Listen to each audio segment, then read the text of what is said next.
All I can tell you is she looked intimidating. I felt judged, as all young poets did, by her stern glare, nutshells spit on the floor. But when Julia liked you, you knew you had made it into the circle. You had the approval of an icon of the underworld, of knit and grit and quality. She did not hold her tongue or bother with false niceties. She was real, weird and proud, tough and sweet. She filled the world with the soft glow of bubbles and poems, like some kind of beatnik angel spreading beauty on the winds of telegraph. Thank you.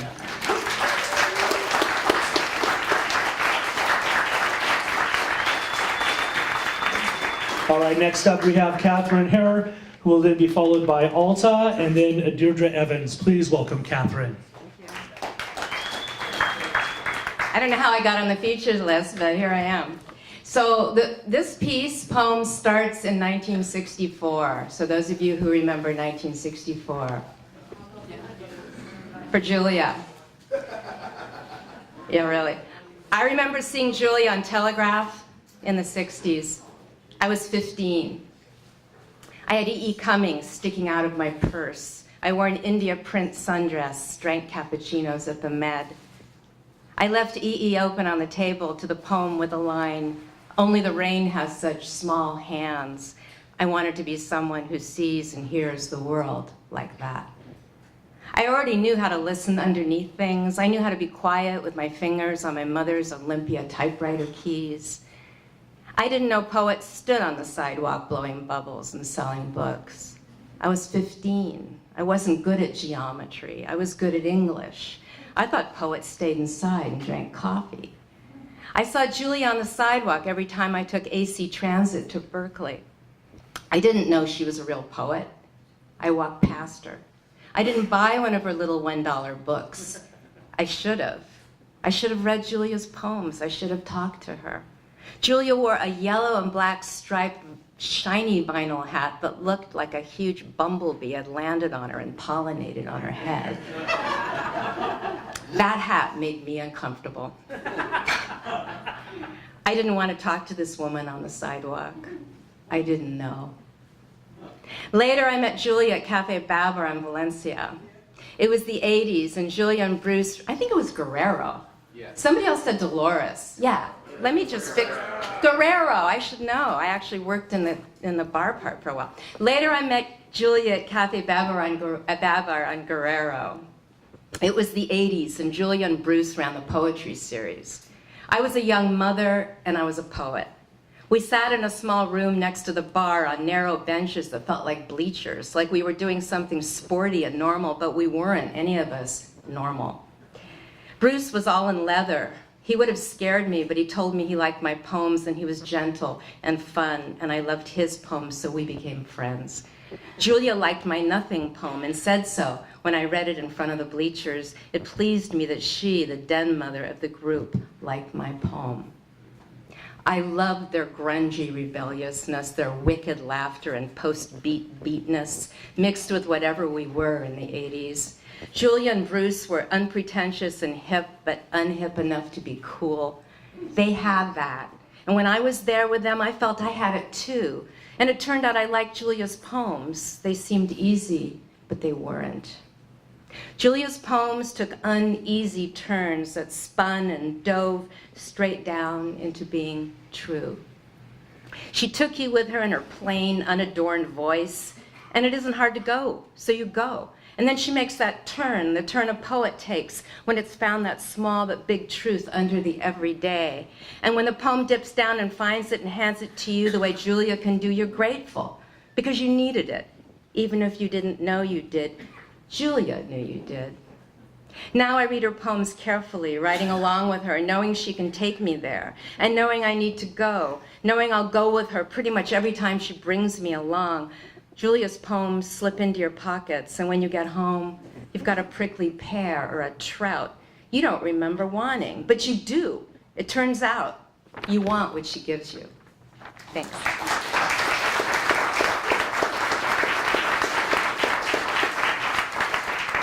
We now return to the open mic portion. Next up we have Alta, followed by Deirdre Evans, and who is then followed by Chris Tran. Please now welcome Alta to the mic.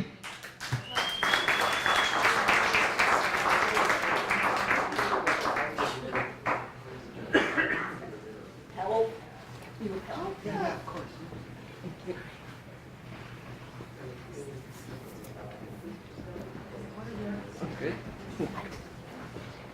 I'm so glad you read from the book of Jerusalem. I was on board of the before Columbus Foundation, and we gave away American Book Awards. And one year, I nominated Julia's book, The Book of Jerusalem, and some of the board members scoffed. They said, "Oh, come on. Isn't she that woman who sells her $3 books on Telegraph?" I said, "Read the book." And Ishmael Reed said, "Good idea." And she got the award. She asked me, "Where did this book come from, Alta?" I said, "It's called poetry, Julia." She said, "But where did it come from? It's not like anything else I've ever done." Julia, poets have to be quiet for that to happen.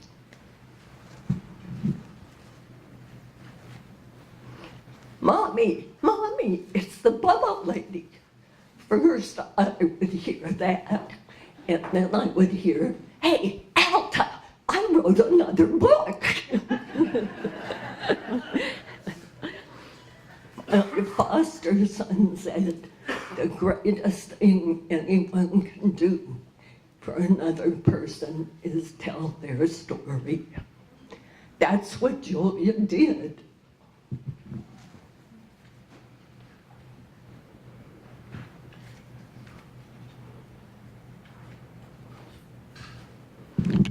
My computer quit working while I was working on 3 obituaries: John Oliver Simon, and Zaki Chanye, and Julia.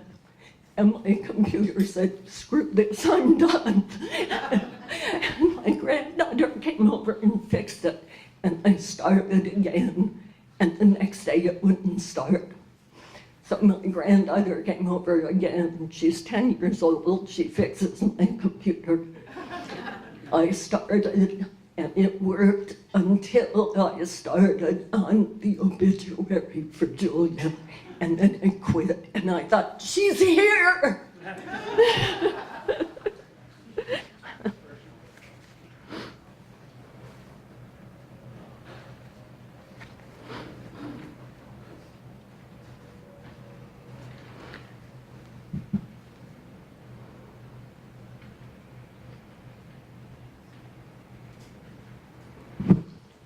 Okay, this is the last thing I'll say.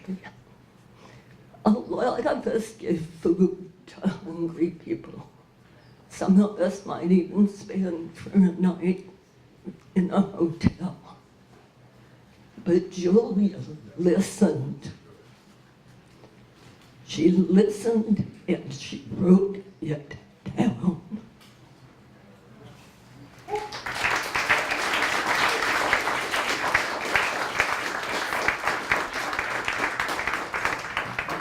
Next up, we have Deirdre Evans, followed by Chris Tran, followed by Toby Kaplan. Please welcome to the mic, Deirdre Evans.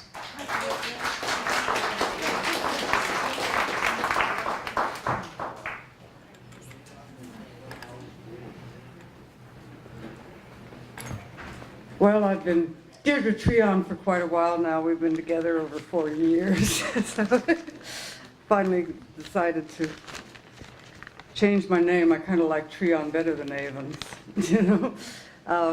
This is Goodbye, My Friend of 50 Years. Rest in peace, Julia. Julia Vinograd died this morning. I wrote this right after she died, so it may not be the best, but it's the first. When Chris and I visited, she was unconscious, eyes tightly shut, mouth open, her lips seemed as gray as her hair. Her never-cut long hair had retreated, leaving sparse gray ringlets behind. Her face was bloated, not peaceful, although her head rested on the pillow, heavily proclaiming the end of this world for her.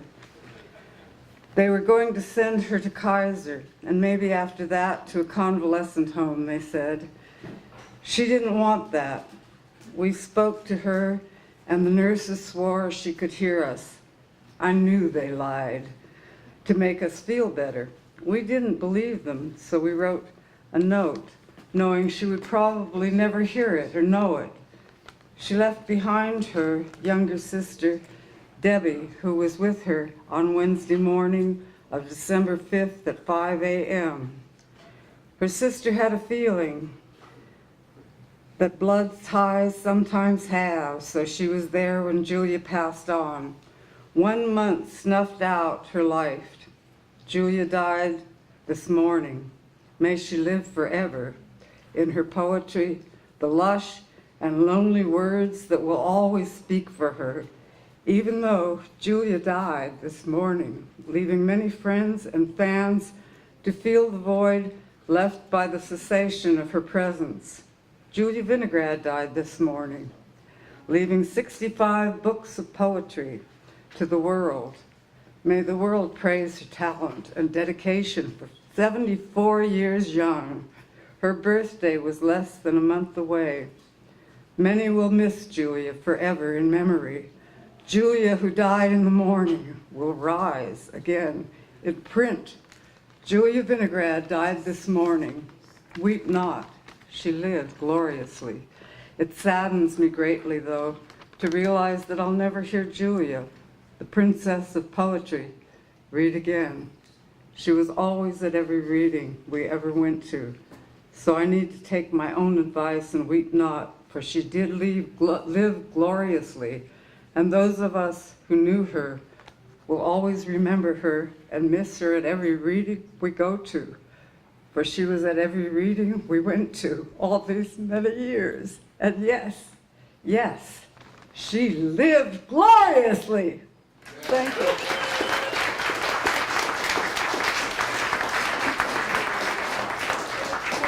Thank you so much.